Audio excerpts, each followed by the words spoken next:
tout prévoir pour réduire le risque au minimum. Le maire de Cannes le sait, le risque zéro n'existe pas. Alors la clé, c'est la préparation.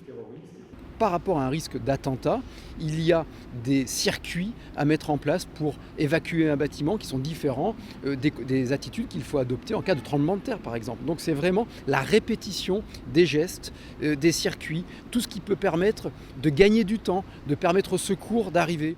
Des experts israéliens, familiers du risque terroriste, sont venus prodiguer leurs conseils. Aux 200 policiers municipaux d'abord.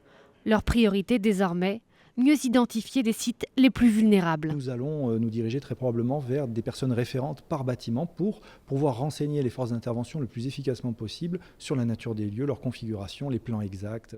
Autre lieu sensible, les hôpitaux de la ville. Eux aussi ont été préparés à un afflux massif de victimes. On ne pensait pas historiquement à des plaies par balle de façon massive et elles nécessitent une prise en charge particulière, par exemple des sets de pansements, des sets de sutures spécifiques. On en avait bien sûr quelques-uns, mais certainement pas en nombre suffisant qui nous permettrait d'accueillir 15, 20 ou 25 ou 30 personnes qui soient blessées de cette façon-là.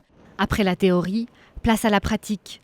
Des exercices grandeur nature seront organisés avant le Festival de Cannes en mai prochain.